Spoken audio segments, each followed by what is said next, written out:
20 yanvar faciəsinin 27-ci ildönümü bütün ölkəmizdə olduğu kimi Daşkəsən rayonunda da dərin ehtiramla yad edilib. Rayon ictimaiyyətinin 3500-dən çox nümayəndəsinin iştirakı ilə Daşkəsən rayon Şəhidlər Xiyabanında anım mərasimi keçirilib.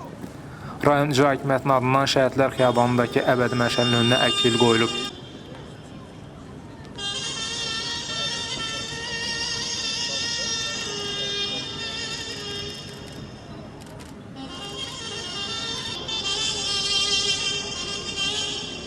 Anım tədbirində iştirak edən rayon rəhbərliyi ictimaiyyət nümayəndələri sakinlər tərəfindən şəhid məzarları ziyarət olunub, onların üzərinə tərgülər və çiçəklər düzülüb.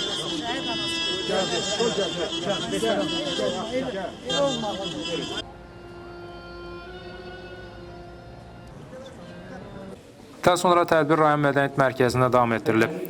İcra başçısı Səhəd Abiyev tədbirdə çıxış edərək bildirib ki, 1990-cı ilin 20 yanvarında törədilmiş qanlı, faciəli hadisələr xalqımızın azadlığı və ərazi bütövlüyü uğrunda mübarizə tarixinə qəhrəmanlıq səhifəsi kimi daxil olub.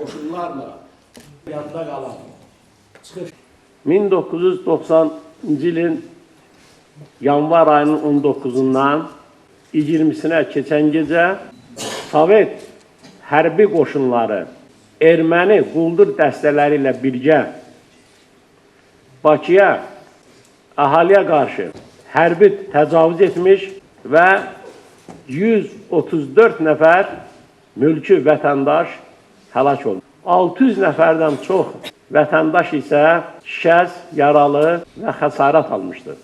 Səhəd Abiyev çıxışının sonunda bir daha xalqımıza və dövlətimizə qarşı belə faciə, terror aktının olmamasını arzulayıb və əminliklə bildirib ki, bu cür qanlı hadisələr heç vaxt olmayacaq və ölkəmizdə sülh, əmin-amanlıq, tamamlı iqtisadi inkişaf yüksələn xətlə davam edəcək, əhalinin rifah halı daha da yaxşılaşacaq.